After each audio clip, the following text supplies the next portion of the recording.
Bertahun-tahun banjirop merendam 11 desa di Ulu Jami, Kabupaten Pemalang.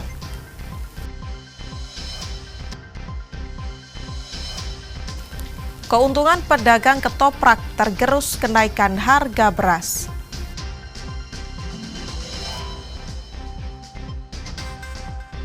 Liburan seru menangkap ikan langsung di sawah di Kulon Progo, Yogyakarta.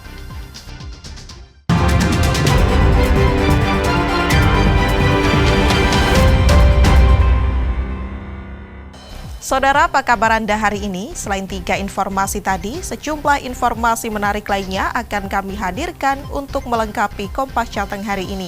Selama 30 menit ke depan, Kompas Jateng menyajikan informasi independen dan terpercaya seputar Semarang, Jawa Tengah, dan Yogyakarta. Bersama saya, Gesi Lutfia.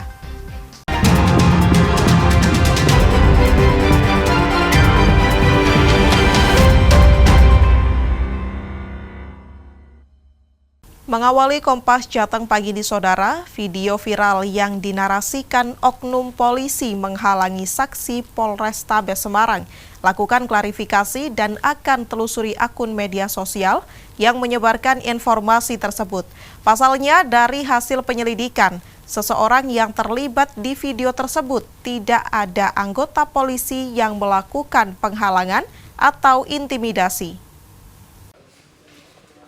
Dalam klarifikasi yang dilakukan oleh Kasat Reskrim Polrestabes Semarang, orang yang diduga polisi dihadirkan untuk meluruskan adanya video viral yang berkembang di media sosial.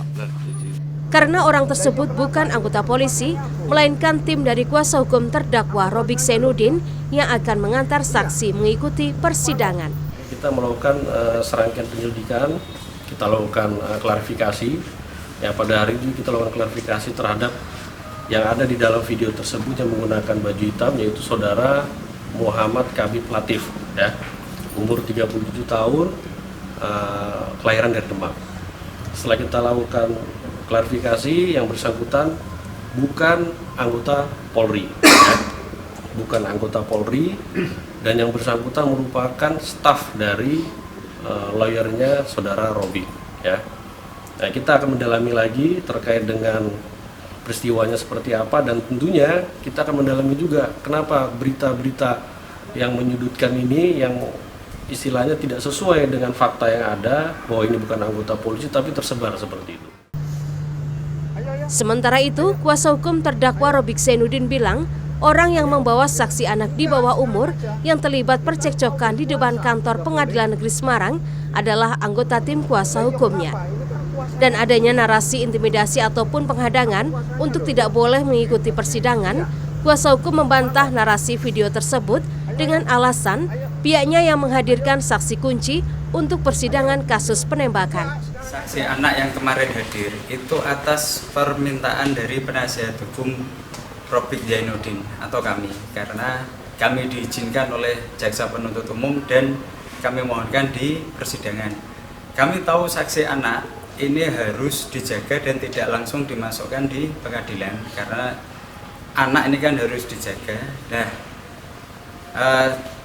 driver kami ini, staf kami ini, saya minta untuk menjaga saksi anak dan nanti saya telepon diantar masuk ke ruang sidang lalu ditinggal di ruang sidang, saya yang melanjutkan. Dan untuk anak ini kami tanya, tidak ada pendamping selain ayahnya. Demikian. Berarti tidak ada intimidasi dan pelarangan sidang, ya? Bagaimana intimidasi? Kami yang menghadirkan, kami tidak mungkin melarang masuk ke ruang sidang. Lebih lanjut, pihak kepolisian akan melakukan penelusuran terhadap akun media sosial yang menuduh anggota polisi menghalangi seorang saksi dalam persidangan dan akan menjerat dengan Undang-Undang ITE karena menyebarkan berita bohong. Heri Widodo, Kompas TV, Semarang, Jawa Tengah. Kita beralih ke sorotan lainnya, Saudara. Sudah bertahun-tahun sejumlah desa di Kecamatan Ulu Jami, Kabupaten Pemalang, Jawa Tengah, dilanda banjirop atau air laut pasang. Akibatnya tak hanya aktivitas warga yang terganggu, namun roda perekonomian juga lumpuh. Dan ironisnya, belum ada penanganan serius dari pemerintah. Beginilah kondisi Desa Blendung, salah satu desa dari 11 desa di Kecamatan Ulu Jami, Kabupaten Pemalang, Jawa Tengah yang terdampak bencana banjirop atau air laut pasang pada Kamis sore. Suasana desa nampak sepi dari hiruk-pikuk aktivitas warga maupun perekonomian. Warga kesulitan beraktivitas karena rumah mereka terendam genangan banjirop. Tak hanya itu, sejumlah akses mobilitas warga seperti jalan desa hingga lahan usaha tambak dan pertanian turut terendam. Beberapa warga yang rumahnya terendam parah memilih meninggalkan rumahnya. Mereka terpaksa menumpang di saudara atau kerabatnya yang aman dari bencana banjirop. Meski rata-rata kondisi rumahnya tak nyaman dihuni, mereka enggan mengungsi. Sebagian warga masih bertahan di rumah masing-masing. Banjirop yang dialami warga ini terjadi sudah 5 tahun terakhir. Namun, kondisi semakin parah pada 2 tahun belakangan hingga sekarang ini. Setiap hari rumah warga selalu tergenang air laut pasang atau rop. Warga menyebut belum ada penanganan serius dari pemerintah. Sejauh ini hanya dilakukan penanganan darurat dan sementara oleh warga secara swadaya. Warga berharap pemerintah membangun tanggul dan normalisasi saluran muara sungai. Kondisinya di sini hampir tiap hari itu merendam. Rata-rata itu setiap hari itu masuk rumah, Pak. Ketinggian maksimum itu 70 cm di jalan. Kalau di dalam paling tidak hampir 30-40 masuk rumah. Dirasakan sejak kapan ini, Pak? Kurang lebih itu yang dirasakan 5 tahun terakhir. Yang parah? Paling parah tahun ini. Tahun ini mencapai 70-80 cm. Kalau kayak kemarin itu 50, 60. Lah kalau ini yang dirasakan tahun ini. Baru bulan kemarin, Pak. Itu paling gede. Ada berapa wilayah atau rumah yang terendam ini, Pak? Kalau untuk Desa Blendung itu hampir mayoritas itu kena, Pak. Berarti sekitar 80% itu kena. Masuk ke rumah juga? Masuk rumah. Tapi untuk khusus RW 1, Dusun 1, 100%. Terus untuk aktivitas warga bagaimana, Pak? Aktivitas ya lumpuh total, Pak. Ekonomi hancur, ya kan. Pertanian juga untuk pertambakan sama lumpuh total. Bencana banjirop disebabkan kerusakan bibir pantai dan tanggul akibat abrasi saat terjadi cuaca buruk disertai gelombang tinggi. Hantaman ombak dari hari ke hari mengikis daratan hingga hilang terbawa arus. Sementara ini, belum ada posko kedaruratan atau dapur umum untuk membantu konsumsi warga yang terdampak. Dan sejauh ini, warga mengaku hanya menerima bantuan sosial. Masyarakat dengan kesadarannya pun berupaya meninggikan lahan rumahnya sendiri agar bisa ditempati. Yuli Hardianto, Kompas TV, Pemalang, Jawa Tengah.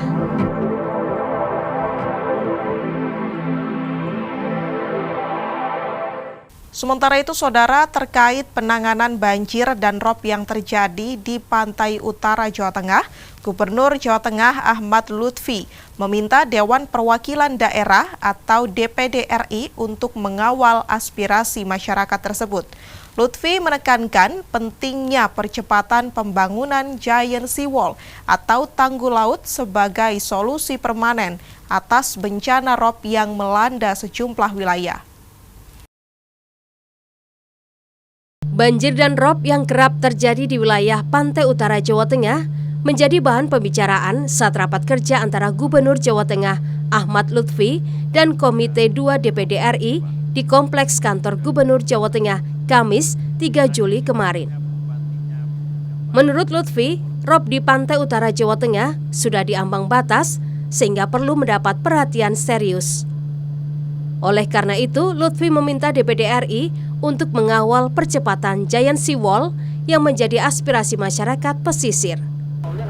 Bahkan Gubernur Jawa Tengah juga mengusulkan proyek Giant Sea Wall atau tanggul laut yang merupakan program strategis nasional dimulai dari pantai utara Brebes, bukan dari Jakarta, mengkondisi Pantura yang sudah parah. Rimnya rob ini Pak, ini sudah ambang batas Pak. Di Sayung itu namanya bupatinya Demak itu, dari mulai saya jadi Wakapolda, Kapolda, tiap hari yang awal dia itu saya, karena akibat rob. Lah kok aku saja di gubernur masih kayak gitu kan, kebangetan itu Pak. Jadi saya minta ini betul-betul menjadi trigger untuk wilayah kita, apalagi Pekalongan, apalagi Kula apal Pak, pantai apa Widuri, pantai apal semua Pak wilayah itu yang sekarang masyarakat kami itu teriak dan nangis Pak. Jadi kalau Giant Seawall Demak itu dapat proyek karena kersane ngalah 2022 dianggarkan. Sementara pantai utara kami yang lain itu belum Pak. Nah ini yang perlu mungkin dari BWSO, kelitik-kelitik lagi Pak, nek perlu saya diundang sana, saya ngadep lagi ke 5 kalinya ke Pak Menteri untuk wilayah kita.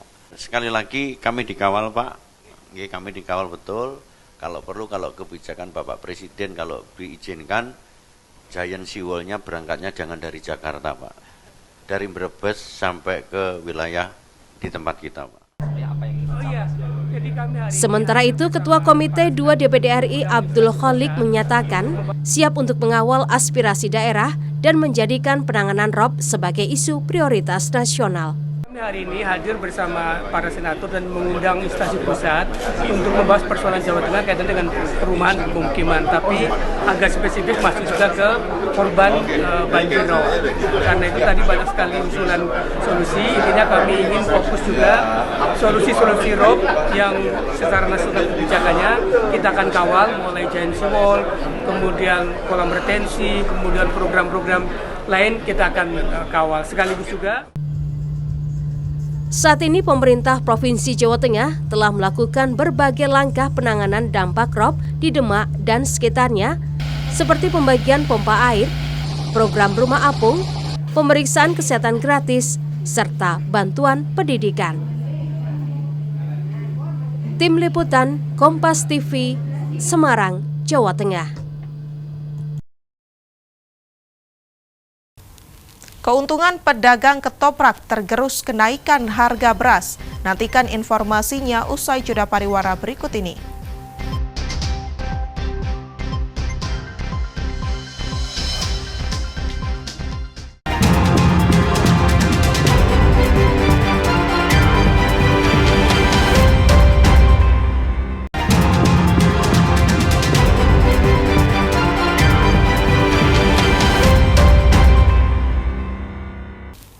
Masih di Kompas Jateng bersama saya, Gesi Lutfia.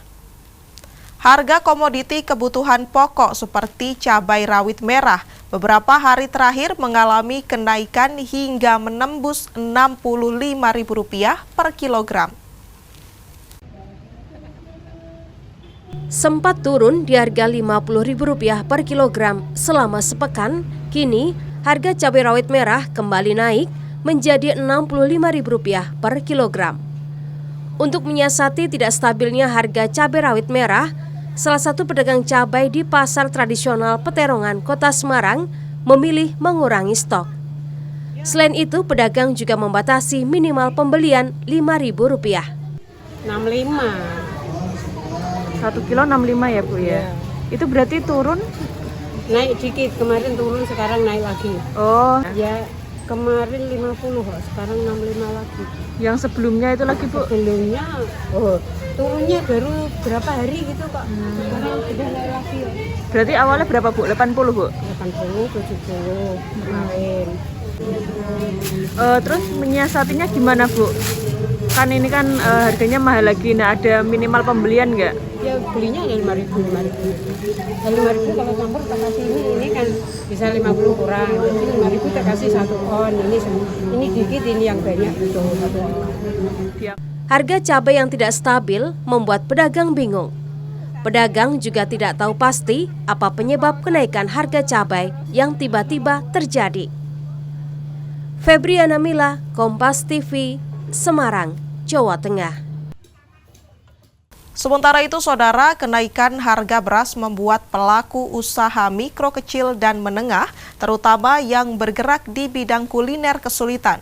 Seperti pedagang ketoprak di Kota Semarang yang enggan menaikkan harga jual dan tidak mengurangi porsi jualan. karena khawatir kehilangan pelanggan dan terpaksa menghadapi resiko keuntungan yang berkurang. Naiknya harga beras di pasaran membuat para pedagang makanan ketoprak di Kota Semarang pasrah. Apalagi mereka juga terpaksa berurusan dengan kenaikan harga bahan lain seperti cabai.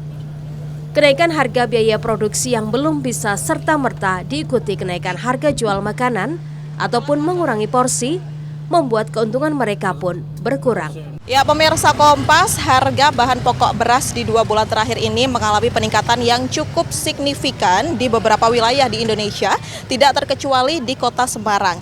Pagi tadi sempat kami berbincang dengan salah satu penjual beras di pasar tradisional Bulu Kota Semarang, dan memang harga beras di 2 bulan terakhir ini mengalami lonjakan yang cukup signifikan, di mana biasanya beras dengan kualitas standar dijual dengan harga Rp13.000. Namun saat ini harga beras standar ini bisa mencapai angka Rp14.000 per kilogramnya. Sedangkan untuk beras dengan kualitas premium biasanya dijual dengan harga Rp15.000. Namun di 2 bulan terakhir ini harga beras premium mencapai angka Rp17.000. Hal ini tentunya membuat masyarakat cukup geram, di mana di 2 bulan terakhir ini belum ada penurunan harga beras yang merupakan komoditas bahan pokok paling penting di rumah tangga. Ya saudara, untuk mengetahui dampak kenaikan harga beras terhadap penjual atau para pelaku kuliner di Kota Semarang sendiri, mari kita berbincang-bincang dengan penjual ketoprak di sekitaran Kota Semarang. Selamat sore, Mas. Selamat sore, Mbak. Ini menjualnya ketoprak ya, tentunya bahannya ini dari beras. Kira-kira nih Mas, ada pengurangan porsi nggak setelah adanya kenaikan harga beras? Nggak ada, Mbak. Ya sama. Kalau menyikapi terjadinya lonjakan harga beras ini Mas, yang kira-kira kan sekitar 1.000 hingga 2.000-an gitu ya, apakah dampak yang dirasakan sebagai penjual? Ya agak berkurang dikit lah, Mbak lah pokoknya. Soalnya kan apa-apa naik. Ya mau gimana lagi, tapi porsinya ya tetap sama, Mbak. Namanya juga udah pelanggan banyak kan, kalau dikurangi kan kayak gimana gitu. Kalau untuk pembelian lontongnya Mas, biasanya satu hari ini beli ke tukang lontongnya itu berapa Pak? Itu kalau hari biasa ya sekitaran 220, Mbak. Kalau hari weekend, hari Minggu itu sampai 280. Paling mentok 300 porsi, Mbak. Dan itu habis semua, Mas? Iya, habis semua. Kalau di 2 bulan terakhir ini juga habis ya? Tapi akhir-akhir ini agak turun dikit, Mbak. Paling 250 hari weekend, Mbak. Kalau hari biasa paling 200-an lah, lebih dikit gitu. Oke. Baik, Mas, terima kasih ya untuk waktunya. Ya, saudara, tentunya adanya kenaikan beras ini sedikit mempengaruhi para penjual kuliner di Kota Semarang, namun tidak terlalu signifikan begitu ya. Dan juga para penjual ini tetap menjual dengan kualitas, kemudian harga serta porsi yang cukup banyak sesuai dengan porsi biasanya. Liputan dari Gesi Lutfia, Senot Puji, Kompas TV, Jawa Tengah. Informasi lainnya saudara, menuju sensus ekonomi tahun 2026, Badan Pusat Statistik RI melakukan kerjasama terkait data statistik Jawa Tengah, meliputi data investasi, industri, dan pertanian. Dalam mendukung BPS RI, Gubernur Jawa Tengah akan membuat surat edaran untuk kabupaten kota dan pengusaha agar memberikan data yang akurat pada BPS di masing-masing kabupaten kota. Bertempat di Gedung Gradika Bakti Praja Kompleks Kantor Gubernur Jawa Tengah, pemerintah Provinsi Jawa Tengah bersama BPS RI melakukan penandatanganan MOU atau kerjasama data statistik pada kabupaten kota di Jawa Tengah. Kerjasama sinkronisasi data statistik yang dilakukan ini sebagai langkah untuk menentukan arah kebijakan dalam memajukan dan mengurangi angka kemiskinan di Jawa Tengah. Gubernur Jawa Tengah menyampaikan ada 3 variabel data yang sangat penting untuk memajukan wilayah Jawa Tengah, yakni data investasi, industri, dan data pertanian. Dan untuk mendukung update data statistik di wilayah Jawa Tengah, Gubernur akan membuat surat edaran bagi kabupaten kota serta pengusaha agar memberikan data yang akurat kepada Badan Pusat Statistik di masing-masing kabupaten kota. Jawa Tengah sudah melakukan kolaborasi dengan BPS Pusat yang nanti akan kita jabarkan ke seluruh bupati wali kota. Data yang paling valid kita perlukan adalah satu, data investasi, kemudian data industri dan data-data pertanian, yang 3 variabel ini yang bisa mengangkat wilayah kita.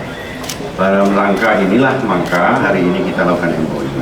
Kemudian yang kedua, kolaborasi dengan pemerintah Provinsi Jawa Tengah dalam hal penyajian data yang tepat akan membantu BPS RI untuk melakukan penyusunan data yang akurat dalam mendukung perekonomian Indonesia. Pasalnya, Jawa Tengah menjadi salah satu dari 8 provinsi yang menjadi pilot project untuk menyajikan data statistik yang akurat dari segi data investasi, industri, serta pertanian. Sensus ekonomi 2026 itu nantinya juga akan dipayungi oleh MOU ini, sehingga nanti pencatatan yang saat ini kami akan terus perbaiki berbasis MOU yang hari ini kita tanda tangi, ini juga akan menjadi payung untuk SE 2026, sehingga terus Jawa Tengah itu akan bisa merumuskan kebijakan berbasis data atau yang disebut dengan data driven policy. Posisi Jawa Tengah penting bagi perekonomian Indonesia karena menyumbang 9% produk domestik bruto atau PDB nasional. BPS RI berharap 3 variabel data yang terdiri dari investasi, industri, serta pertanian di Jawa Tengah harus dilakukan pendataan statistik secara akurat agar bisa digunakan dalam sensus ekonomi tahun 2026. Heri Widodo, Kompas TV, Semarang, Jawa Tengah. Liburan seru menangkap ikan langsung di sawah di Kulon Progo, Yogyakarta. Informasinya sesaat lagi hanya di Kompas Jateng.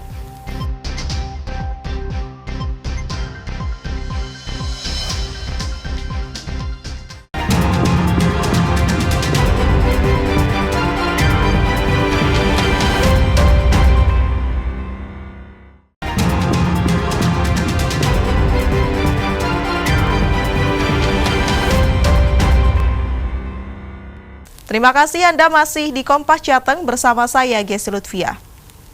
Untuk mempersingkat waktu, wisatawan menjelajah keindahan Karimun Jawa, rute penerbangan menuju Karimun Jawa kembali dibuka mulai 4 Juli 2025 dengan titik keberangkatan dari Semarang dan Yogyakarta. Sempat terhenti, operasional melayani penumpang rute Semarang Karimun Jawa pulang pergi sejak tahun 2018 lalu. Akhirnya penerbangan rute tersebut kembali dibuka di Bandara Jenderal Ahmad Yani Semarang. Kali ini, penerbangan dari Bandara Jenderal Ahmad Yani Semarang menuju Bandara Dewan Daru Karimun Jawa menggunakan maskapai Susi Air. CEO Susi Air Susi Pujiastuti mengatakan, layanan penerbangan rute Semarang Karimun Jawa merupakan upaya untuk memberikan kemudahan konektivitas antar wilayah untuk menuju pulau terluar Jawa dengan moda transportasi udara sehingga bisa memangkas waktu perjalanan dan bisa menghidupkan ekonomi serta pariwisata. Semoga Susi Air bisa terus membuka isolasi wilayah-wilayah pulau terluar, bukan hanya di luar Pulau Jawa tapi di dalam Pulau Jawa. Dengan adanya solusi breakthrough transportation ini dengan udara itu akan mempercepat, seperti ke Karimun 1 jam. Kalau pakai kapal laut 8 jam, mungkin 10 jam. Kalau ombak besar ya tidak bisa sama sekali. Nah, Cilacap juga. Kalau kita naik darat dari sini ke Cilacap bisa 4 sampai 5 jam. Nah, dengan breakthrough pakai udara ini mempercepat waktu dan juga mengundang investor-investor lebih mudah untuk diundang kemana. Sementara itu, Gubernur Jawa Tengah Ahmad Lutfi mendukung dibukanya kembali penerbangan rute ke Karimun Jawa dengan harapan menumbuh kembangkan ekonomi baru sehingga bisa mempercepat investasi perkembangan di Jawa Tengah. Penerbangan pertama ini sebagai momentum untuk menumbuh kembangkan kembali ekonomi baru, baik itu terorisme, kemudian investasi maupun kegiatan-kegiatan masyarakat yang lainnya. Dengan demikian maka secara tidak langsung satu bandara internasional sudah kita punya, kemudian bandara internasional logistik sudah ada, kita kembangkan lagi bandara terkait dengan perintis yang hari ini adalah yang perdana. Dan penerbangan Semarang Karimun Jawa pulang pergi menggunakan pesawat Cessna C208B Grand Caravan berkapasitas 12 kursi dan dijadwalkan dari Semarang 3 kali dalam sepekan, yaitu hari Senin, Jumat, dan Minggu. Selain dari Semarang, rute penerbangan ke Karimun Jawa juga bisa diakses dari Bandara Adi Sucipto, Yogyakarta. Febriana Mila, Kompas TV, Semarang, Jawa Tengah. Kita bergeser ke Yogyakarta, Saudara, mengisi liburan sekolah. Gogoh iwak atau menangkap ikan bisa menjadi alternatif wisata bersama keluarga saat berkunjung ke Kabupaten Kulon Progo, Yogyakarta. Selain sebagai hiburan, kegiatan ini juga bisa melatih ketangkasan anak-anak dalam menangkap ikan. Festival Gogoh Iwak atau menangkap ikan menjadi hiburan baru di sebuah rumah makan di Ondoworejo, Kirimulyo, Kabupaten Kulon Progo, Yogyakarta untuk mengisi libur sekolah. Kegiatan ini selain sebagai hiburan juga untuk mengedukasi anak-anak tentang tradisi Gogoh Iwak atau menangkap ikan dengan menggunakan tangan kosong. Gogoh Iwak merupakan bahasa Jawa yang artinya menangkap ikan tanpa menggunakan alat, hanya mengandalkan tangan kosong. Pengunjung dituntut untuk jeli dan gesit agar bisa memperoleh ikan buruan. Aktivitas yang sudah ada sejak zaman dahulu itu masih bisa ditemukan di wilayah pedesaan di Kulon Progo. Setidaknya ada 600 ikan yang disediakan di lokasi.